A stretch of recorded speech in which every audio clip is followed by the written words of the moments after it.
મિત્રો, આજે આપણે સંસ્કૃત વિષયમાં એક સરસ મજાનો અને રસપ્રદ પાઠ ભણવાના છે.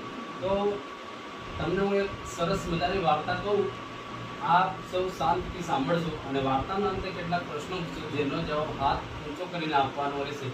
કોઈએ સમૂહમાં જવાબ આપવાનો નહીં. તો ચલો વિદ્યાર્થી મિત્રો, એક સુંદર ગામ હતું. તેમાં આરવ નામનો વિદ્યાર્થી રહેતો હતો. તે નિયમિત સ્કૂલમાં જાય છે અને શિક્ષકોનો આદર કરે છે. નિયમિત સ્વાધ્યાય સ્કૂલનું જે શિક્ષકો કરાવે છે તે નિયમિત સ્વાધ્યાય કાર્ય કરે છે અને ખૂબ મહેનત કરે છે.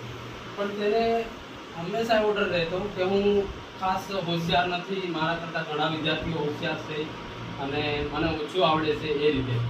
તો એ કોઈ પણ સ્પર્ધામાં ભાગ લેવાનો હોય ત્યારે બિલકુલ બધા વિદ્યાર્થીઓ કરતાં પાછળ રહી જાય, કેમ કે તેને એવું લાગે છે કે હું હારી જઈશ, કે મારો નંબર નહીં આવે એવી રીતે. તો એક દિવસ સ્કૂલમાં નિબંધ સ્પર્ધા યોજાઈ. તો એ વખતે બધા વિદ્યાર્થીઓ ભાગ લીધો, પણ આરવે ના લીધો. તો શિક્ષકને ધ્યાનમાં આવ્યું કે આ છોકરો કેમ દર વખતે ભાગ જ નહીં લેતો એમ.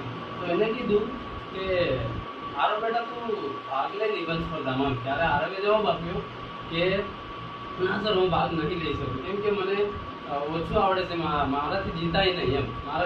મારા કરતાં વિદ્યાર્થી બીજાઓ છે એ જીતી જશે એમ.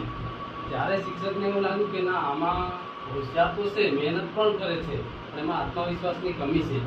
તો બીજા દિવસે શિક્ષકે તે ઘરેથી એક નાનું બીજ લેતા આવ્યા અને આરવને આપ્યું.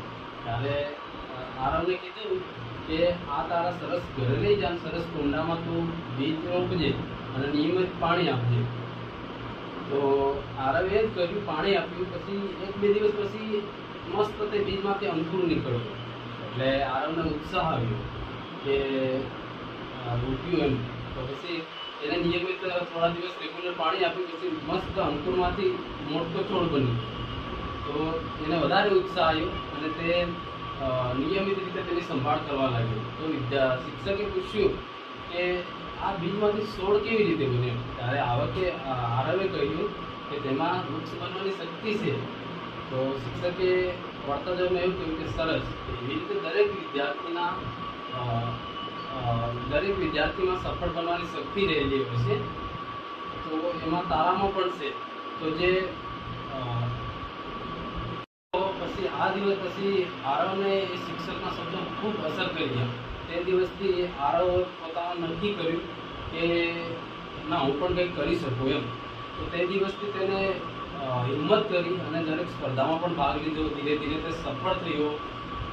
એ રીતે તેનામાં ખૂબ જ આત્મવિશ્વાસ બેસી ગયો અને તેનામાં કોઈ પણ પ્રકારનો ડર છે નથી હાલ.